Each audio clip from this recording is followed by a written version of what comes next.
اور لوگوں کو نیکی کی جانب دعوت نہیں دیتے، لوگوں کو برائی سے اگر نہیں بچاتے، تو پھر یہ خیر کا جو اللہ رب العزت کی جانب سے اعلان ہے اس کے حقدار ہم نہیں ٹھہریں گے. ٹھیک ہے، تو اس کے اندر شامل ہونے کے لیے ہمارے فرائض میں شامل یہ ہے کہ ہم لوگوں کو نیکی کی جانب دعوت دے دیں.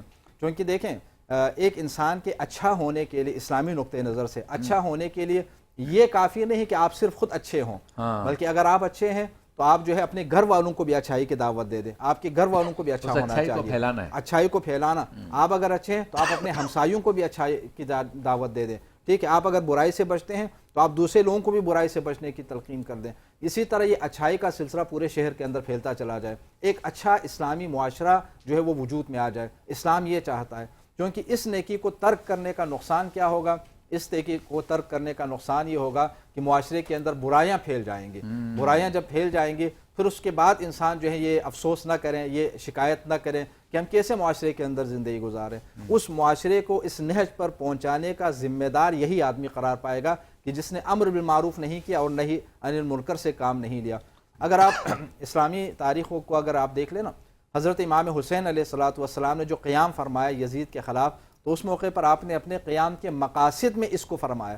آپ نے فرمایا اريد ان آمر بالمعروف وانہی عن المنکر، میں اس لیے گھر سے نکال رہا ہوں تاکہ میں امر بالمعروف انجام دے دوں اور نہی عن المنکر کا فریضہ انجام دے دوں. ٹھیک ہے، یعنی اس سے معلوم یہ ہوتا ہے کہ امر بالمعروف اور نہی عن المنکر کا فریضہ شاید ترک ہو چکا تھا کہ جس کی وجہ سے یزید جیسا آدمی جو ہے وہ برسر اقتدار آ گیا. امام فرماتے ہیں میں اس چیز کو زندہ کرنے کے لیے معاشرے کے اندر قیام کر رہا ہوں، کیونکہ جب تک امر بالمعروف اور نہی عن المنکر کا یہ فریضہ زندہ نہ ہو اس وقت تک جو ہے معاشرے کے اندر برائیاں جو ہے وہ عام ہوتی رہیں گی. تو اس سے یہ پتہ چلا کہ اگر ہم فجر کی نماز میں اٹھتے ہیں یا باقی نمازوں کے لیے جاتے ہیں اور ہمارا دوست ہمارے ساتھ ہم اسے کچھ بھی نہیں کہتے، نہ دعوت دیتے ہیں، تو ہم سے پوچھا جائے گا کہ اس کو تم نے دعوت کیوں نہیں دی، اپنے پڑوسی کو یا دوست. جی یہی کہنا چاہتے ہیں. بالکل ایسا ہی قرآن کریم کے اندر میں نماز کے حوالے سے باقاعدہ وَأَمُرْ أَهْلَكَ بِالصَّلَاةِ، آپ اپنے اہل کو، اپنے اہل و عیال کو نماز کی دعوت دے دیں، اس کو حکم دے دیں. ٹھیک ہے، نماز کے حوالے سے تو خاص طور پر اللہ رب العزت نے امر بالمعروف کا حکم دیا ہوا ہے. ٹھیک، امر بالمعروف پر گفتگو ہو رہی ہے، رحمت رمضان کی ٹرانسمیشن ہے، افطار کے بابرکت لمحات ہیں، اور آپ دیکھ رہے ہیں 5 نیوز HDO پلے انٹرٹینمنٹ HD سے ہماری یہ روح پرور نشریات. مفتی غلام دستگیر صاحب یہ بتائیے کہ سرکار تو عالم صلی اللہ علیہ وسلم نے اپنے عمل کے ذریعے، ہدایات کے ذریعے، افعال کے ذریعے کس طرح سے ایک بہترین طریقے سے نیکی کا حکم دینے کا ہمیں درس دی. بسم اللہ الرحمن الرحیم، اہدنا الصراط المستقیم، صدق اللہ العظیم. آج کا یہ جو موضوع ہے یہ انتہائی اہمیت کا حامل ہے، بے شک، اور ہمارے معاشرے کی تباہی کی وجہ ہی یہی موضوع ہے کہ آج ہم نے امر بالمعروف چھوڑ دیا ہے اور نہی عن المنکر سے ہم دستبردار ہو گئے. بالکل. دیکھیے قرآن مجید فرقان حمید پہ ہم غور کریں نا تو جناب آدم علیہ السلام سے لے کر ہمارے آقا علیہ السلام تک جتنے نبی آئے، کائنات کی وہ ہستی ہوتے ہیں نبی کہ جو سب سے افضل اور سب سے اعلیٰ شخصیت ہوتا ہے، صحیح، اس دور میں بھی اور بعد والوں کے لیے بھی، اور آقا دو جہاں تو سب سے افضل و اعلیٰ ہے. صحیح. ان سب کو بھیجنے کا مقصد صرف یہ تھا کہ یہ امر بالمعروف کریں وہ نہی عن المنکر کریں. تو اس سے پتہ پڑتا ہے کہ یہ کتنا بڑا کاز ہے، یہ کتنی بڑی ذمہ داری ہے جو اللہ رب العالمین نے انبیاء کرام علیہ السلام کو دی. صحیح. سب سے پہلی بات انبیاء کرام علیہ السلام کو جو ذمہ داری دی نا، اس میں 2 چیزیں اللہ رب العالمین نے لازمی طور پر رکھی. وہ تو نبی جو ہے وہ ہر خوبی کا مرکز ہوتا ہے، صحیح، ٹھیک ہے، لیکن جو 2 خوبیاں رکھی وہ سب سے پہلی بات کہ ان کو صاحب علم بنایا. تو ہمارے آقا علیہ السلام سے لے کر آدم علیہ السلام تک ہر نبی صاحب علم. تو سب سے پہلی بات جو امر بالمعروف و نہی عن المنکر کر رہا ہے وہ صاحب علم ہو. دوسری بات قرآن پاک میں حکم دیا گیا یا ایھا الذین آمنوا لم تقولون ما لا تفعلون، ایمان والو وہ باتیں کیوں کرتے جو خود عمل نہیں کرتے. کیونکہ جب امر بالمعروف و نہی عن المنکر کرنے والا اس بات پہ خود عمل نہیں کرے گا تو وہ دوسروں تک تاثیر نہیں پہنچے گی. یہ نہیں کہ اس کو پتہ نہیں ہے کہ آپ کون ہیں اور آپ کی شخصیت کیا ہے اور آپ کے اندر کیا عیب ہے، نہیں، بلکہ جو متقی ہوتا ہے اللہ اس کے عمل میں اور زبان میں تاثیر پیدا کر دیتا ہے. صحیح. آپ یہ دیکھیں کہ یہی وجہ ہے کہ کئی اسلاف، بزرگان دین، اولیاء کاملین، ان کی زندگیوں کو ہم دیکھتے ہیں کہ وہ عام سی بات کرتے تھے لیکن ان عام سی باتوں میں تاثیر ہوتی تھی. آج علم کے دریا بہا دیے جاتے ہیں لیکن تاثیر نہیں ہوتی ہے. تو اس کی وجہ، بنیادی وجہ یہی ہے کہ ایک تو علم کی کمی، دوسرا تقوی کا نہ ہونا، اور تیسری جو سب سے اہم ترین بات ہے وہ یہ ہے کہ جو کاز آپ نے رکھا ہے اس پر آپ کاربند بھی رہیں. کیونکہ اگر آپ مستقل مزاجی کے ساتھ محنت نہیں کریں گے تو آپ دین کا کام نہیں کر سکتے. اچھا امر بالمعروف کا مطلب ہرگز نہیں ہے، یہ نہیں ہے کہ ایک امامے والا اور پاجامے والا مولانا ہوگا، داڑھی والا مولانا ہوگا یا پردہ دار خاتون ہوگی تو وہی نیکی کا حکم دے گی. نہیں، میرے آقا نے فرمایا کلکم راعٍ وکلکم مسئول عن رعیتہ علیہ السلام. حضور نے فرمایا تم میں سے جتنے لوگ ہیں وہ سب کے سب حاکم ہیں. کوئی اپنے گھر پہ حاکم ہے، کوئی ملک پر حاکم ہے، کوئی محلے پر حاکم ہے، کوئی اپنی بیوی بچوں پر حاکم ہے. تو اس سے قیامت کے دن اپنی حکومت کے بارے میں اور رعایا کے بارے میں پوچھا جائے گا. تو اب جو یہ امر بالمعروف و نہی عن المنکر کا جو یہ منصب ہے یہ بڑا اہمیت کا حامل ہے اور یہ بڑا اس کے اندر وسیع مفہوم ہے. آپ کے کردار، آپ کے گفتار سے امر بالمعروف ہونا چاہیے. یعنی آپ دنیا کو تبلیغ کرتے پھر رہے ہیں اور خود بد کلام آدمی ہیں. جب بات کرتے بدتمیزی سے بات کرتے ہیں، انداز سے گفتگو جو ہے آپ کا بدتمیزی والا ہوتا ہے. ٹھیک ہے.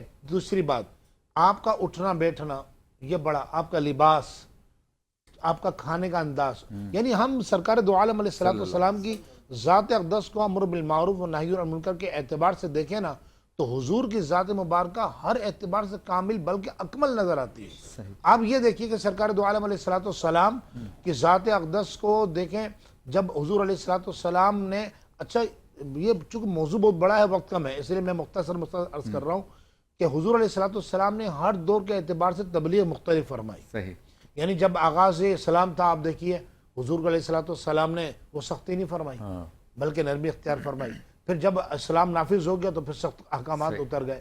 تو اسی طرح جو تبلیغ دین کرنے والے لوگ ہیں، چاہے وہ ایک امام مسجد سے لے کر بزنس مین تک ہو، آپ کا افعال، یعنی قرآن چاہتا ہے اور قرآن و حدیث اور اللہ رسول یہ چاہتے ہیں کہ مسلمان کا پورا وجود اسلام کے اندر داخل ہو.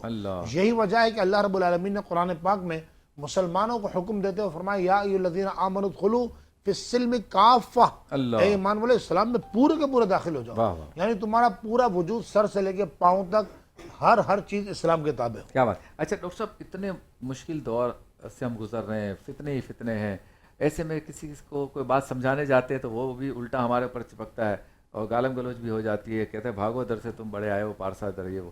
تو اس طرح کا رویہ بھی ہے سامنے سے جہاں ہم امر بالمعروف کرنے جاتے ہیں. تو ایسے میں کیسے راستہ نکالیں کہ ہم نیکی کی طرف لوگوں کو بلائیں؟ دیکھیں، امر بالمعروف اور نہی عن المنکر کے لیے اگر حکمت سے اگر کام لے لیں تو اس کے اثر کا جو ہے وہ اس کا زیادہ اثر ہونے کا امکان ہے. معاشرے میں صحیح آپ نے نشاندہی فرمائی کہ بہت سارے ایسے افراد ہیں کہ جو اچھی باتیں سننا ہی نہیں چاہتے. ٹھیک ہے. اور ان کو اگر آپ برائی سے اگر روکتے ہیں تو رکنے کے بجائے وہ مائنڈ کر جاتے ہیں. ٹھیک ہے. تو ایسے موقع پر عام طور پر امر بالمعروف اور نہی عن المنکر کی شرائط ہیں، ان شرائط کو اگر ہم پیش نظر رکھ لیں تو اس کے بعد پھر ہم اپنے فریضے کو صحیح طریقے سے انجام دے سکیں گے. امر بالمعروف اور نہی عن المنکر کے فرائض میں ایک اہم ترین فریضہ یہ ہے کہ آپ کو معلوم ہو کہ اس کا اثر ہوگا. ٹھیک ہے. آپ کی بات کا اثر ہوگا، اچھا اثر ہوگا، تو آپ جو ہے امر بالمعروف اور نہی عن المنکر کریں گے. اگر آپ کو معلوم ہے کہ وہ آپ کی بات سنے گا ہی نہیں، یعنی یقین کی حد تک آپ کو معلوم ہے کہ وہ آپ کی بات سنے گا ہی نہیں، آپ کی بات کا اس کے اوپر کوئی اثر ہی نہیں ہوگا، تو پھر آپ کے اوپر فرض نہیں ہے ایسے آدمی کو بتانا، ایسے آدمی کو سمجھانا. کیوں؟ چونکہ اس کے اوپر تو کوئی تاثیر اثر ہوگا ہی نہیں. ٹھیک. ایک یہ. اور دوسری بات یہ کہ امر بالمعروف اور نہی عن المنکر سے فائدہ ظاہر ہو. اگر خدا نخواستہ امر بالمعروف اور نہی عن المنکر کی وجہ سے انتشار پھیلنا شروع ہو جائے، ٹھیک ہے، معاشرے کے اندر جو ہے وہ لڑائی جھگڑے اگر شروع ہو جائیں، بھئی ہم تو انتشار کو کم کرنے کے لیے، جھگڑوں کو ختم کرنے کے لیے نہی عن المنکر اور امر بالمعروف کا فریضہ انجام دینا چاہتے تھے. ٹھیک ہے. آپ کے اس فریضے کو انجام دینے کی وجہ سے وہ الٹا آپ سے لڑنا شروع کر دیں، جھگڑنا شروع کر دیں، پھر یہاں پر جو ہے آپ کے اوپر کم از کم فرض نہیں ہے. اس کے لیے اور دیگر مثلا ذرائع ہیں کہ جن کے ذریعے سے، چونکہ ایک اسلامی ریاست اگر ہوگی تو پھر وہاں پر ایسے لوگ کہ جو اس طرح لڑائی کر لیں، جھگڑا کر لیں، معاشرے کے اندر انتشار پھیلانے کی اگر کوشش کر دیں تو پھر ریاست حرکت میں آنی چاہیے. ٹھیک ہے. وہاں پر پھر فرد کی جو ذمہ داری ہے وہ ختم ہو جاتی ہے، فرد کی ذمہ داری ختم ہو جاتی ہے، حکومت کی ذمہ داری وہاں سے شروع ہو جاتی ہے. تو ہم اپنے ارد گرد دیکھ لیں کہ ایسے افراد عام طور پر معلوم ہی ہوتا ہے، جو ہمارے دوست احباب ہیں، جو جاننے والے ہیں، جو ہمارے رشتہ دار ہیں، جو ہمسائے ہیں، ان کو تو کم از کم ہم بتائیں گے، بات سنیں گے. تو کم از کم جو لوگ سنتے ہیں ہماری بات ان کو تو بتا دیں، ان کو تو اچھائی کی دعوت دے دیں.